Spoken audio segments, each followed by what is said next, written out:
So this is going to be a quick overview of how I changed the brakes on 2015 IS350 all-wheel drive. We'll start with the front set first. Okay, so for the first step, once you've taken off the wheel, make sure you're supported by jack stands and so forth. Turn the wheel in such a way that you can access the caliper. I'm doing the passenger side first, so here we are.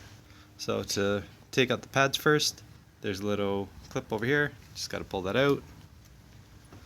And then we'll just slide this, see if you can see that.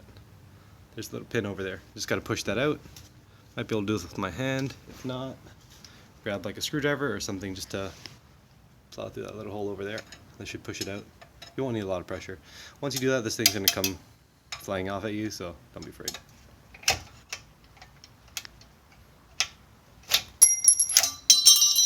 Just like that. So the pads will just slide out, and make sure you get the correct orientation. There's a wear indicator on the inner over here, well, right there. So, guide you through the next step once I've done that. Okay, so actually before we take out the pads, this would be the time to compress the pistons in. Let's do that. You might be able to do it by hand by pulling it to the side. If not, like in this case, use one of these C-clamps. So to prevent any scratching from the outside, just use a piece of cloth.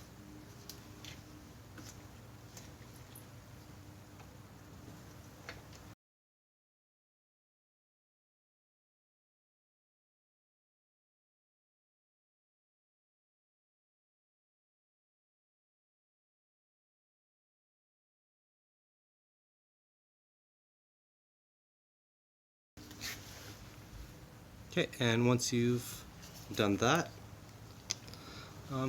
these will just slide right out. But as you can't really tell from here, but the pistons are still a little bit out. So what I'm going to do is stick this in and just use a flat head between these rotors and the pads, since I'm replacing these rotors anyways.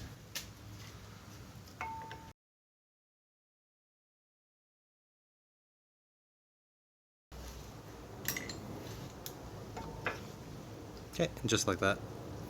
And I want to save this backmost shim over here. Have to reuse that one.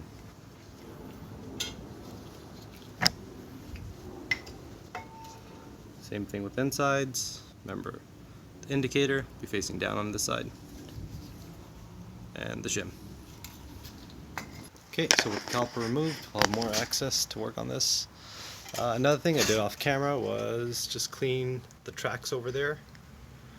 Just some brake clean and a rag, just to get out any old grease or dust. Just that would be sitting in the tracks over there. Take, I think this is a 13mm bolt.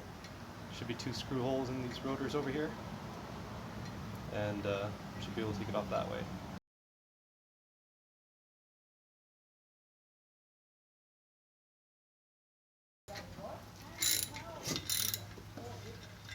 And just like that, it comes off. Okay, with the rotor removed, grab your new ones. I'm using Stop Tech and other Cozy Quiet brake pads. That was the only kit that I found. There's no full Stop Tech kit for the all-wheel drive, I was told.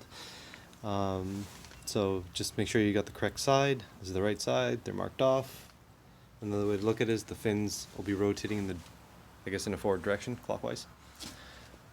So just put a little bit of anti-seize on the hub over there. I've already off camera also put a bit of brake lube on those contacting surfaces over here on the caliper where the pads will be sliding in, and I use some brake clean on the face of the rotor already. Make it a little easier, you can add one of the lug nuts back on, but prefer to struggle this time around.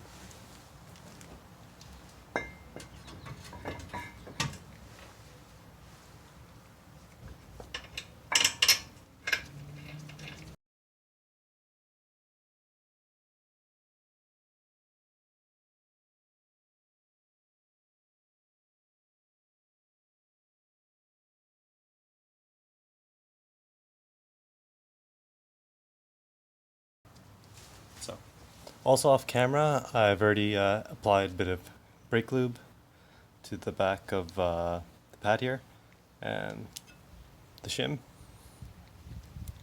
I also applied a bit to the edges as they'll be making contact rotor. So remember, the pad that you want to put in is the one with the indicator.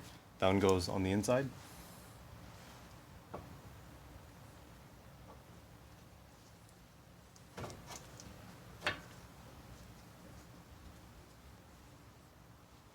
And if your pad doesn't just stick in like that right away, it's okay to leave, I guess, the caliper a little bit loose, just to let it wiggle around. But mostly it's those pistons aren't pressed in. That's the reason why it's not going in. Same thing for the other side.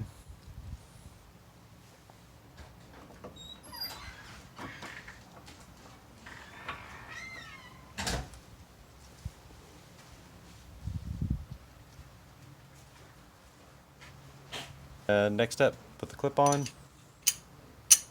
See if I could change exposure. And the pin should go from the inside.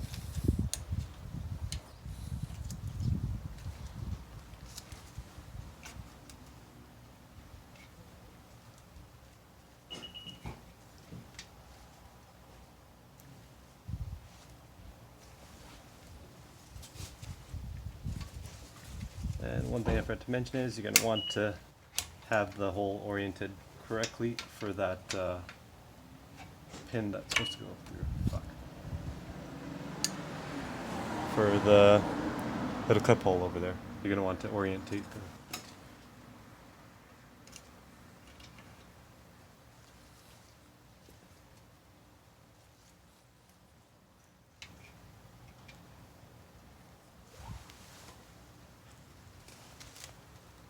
Make sure when you put the clip on, it's facing up, not down. That way you won't have a risk of this little clip falling out. Once pressed in, rotate the pin to have this thing perpendicular. And don't forget to tighten down the two bolts over here. I believe they're about 100 foot-pounds. And then just slap on the front wheel. I think that's about 80 foot-pounds, or 76 to 80. And I'll continue to the back. Okay, and for the rear, same thing. Remember to jack it up, have your jack stands, and I always keep the jack there just in case. So let's start by taking off the tire. So to start off, doing the rear, you're going to have to jack it up a lot higher than you had to do for the front. Well, you might not, but I had to because I don't have a small torque wrench, and it's hard to get leverage. So to start off, take off the two 14mm bolts here, holding the caliper to the, I guess, the other caliper assembly here, and one at the bottom down here. There's going to be two 17s, but it'll be a lot more easier to access once we've taken this off. So those 17s hold the caliper to the, I guess, the knuckle assembly. So continue as I take off the rear caliper.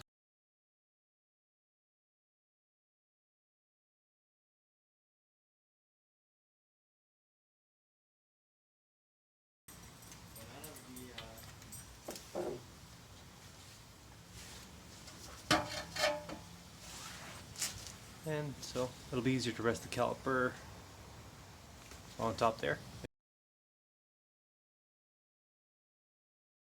Orientation, the wear indicator clip is going to be facing up. Okay, and to press in the piston, just use the old pad, press in front, and bigger C-clamp.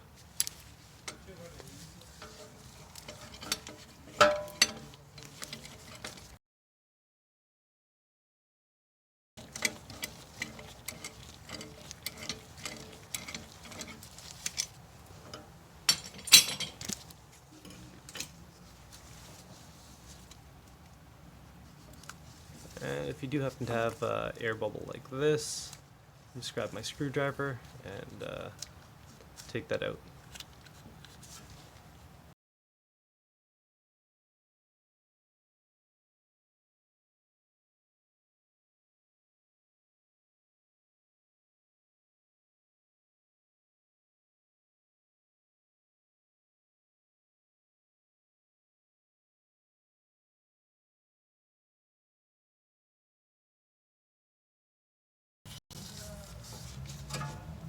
There you have it.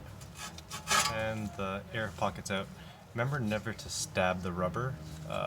This rubber is forming a seal with the piston over here. Just lightly lift that up and poke out that air bubble.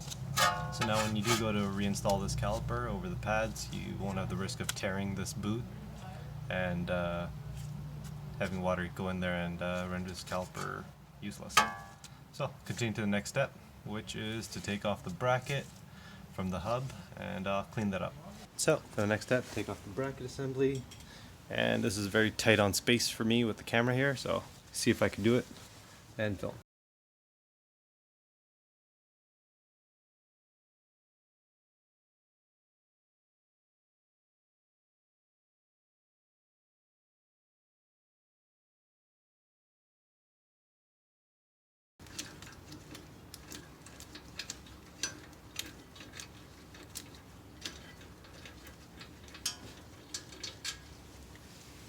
So it's one.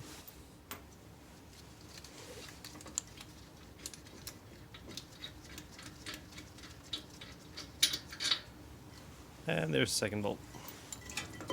And there's the bracket. So from here, we have to take off the rotor.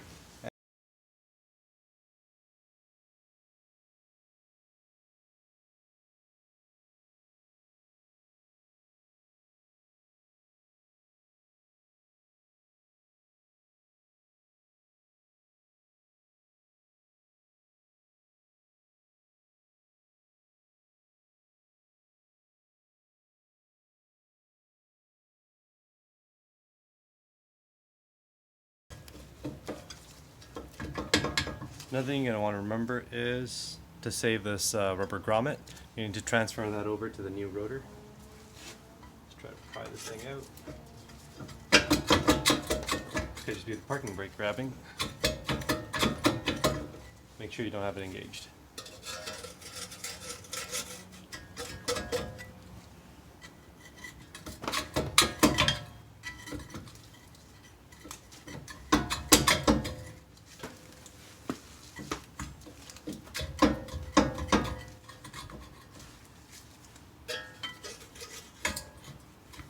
And if yours is engaging, you might need to pop this off and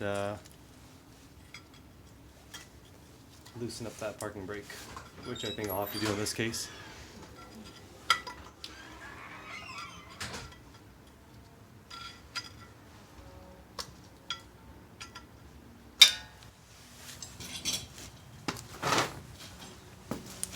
So I'm going to loosen mine up and then I'll take this thing off. Gonna need more space here. But essentially, stick the screwdriver in, and you just got to turn it one of these ways, and that'll loosen this. So for the next step, I'm just going to clean off this bracket assembly here with a wire brush. The new brake pads do come with new hardware, and you can pop these off and use it. But I found with these Posy Quiet ones, they don't fit quite right. Two of the clips would go on, and then the back two wouldn't squeeze right, so I'm just going to reuse these ones. They're fine, they're not broken. I'm just gonna use this wire brush and continue from there.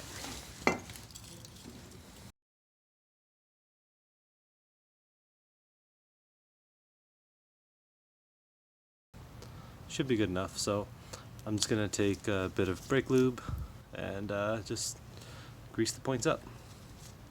And also gotta re-grease these slide pins over here. So just pull down the rubber boot and just apply some lube onto there and close the thing back up. Same thing with this one. Pull down the rubber a little bit.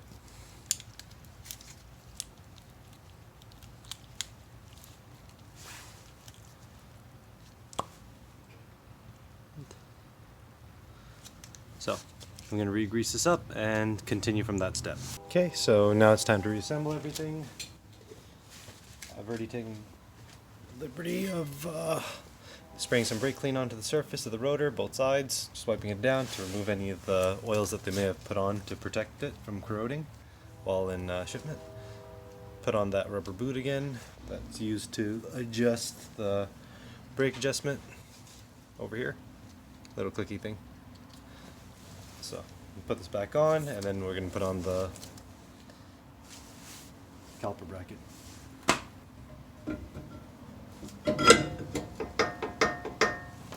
Oh, I also forgot to mention, I put a bit of anti-seize again around the hub assembly.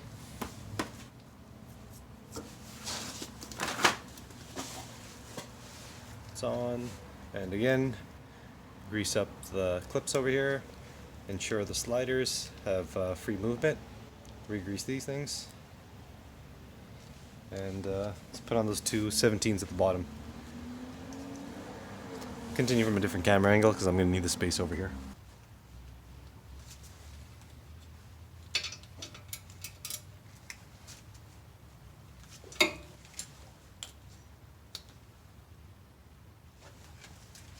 Now it's time to torque this thing. I think it's approximately 92 foot-pounds. That's what I'm torquing it to.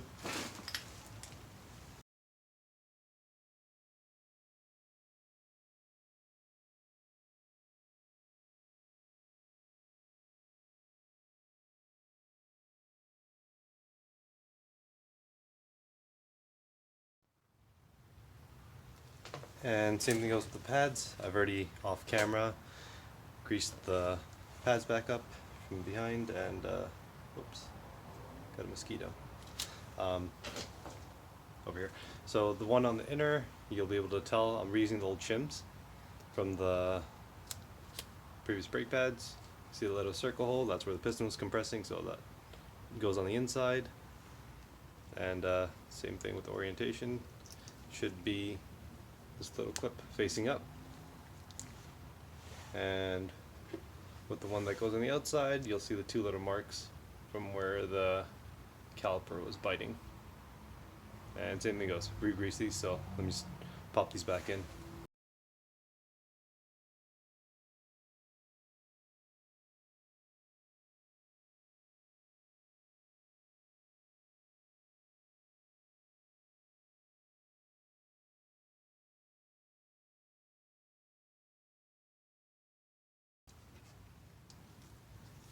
Okay, and it's already compressed in the piston. You just put a little bit of brake lube on here as well if you like, prevent further corrosion.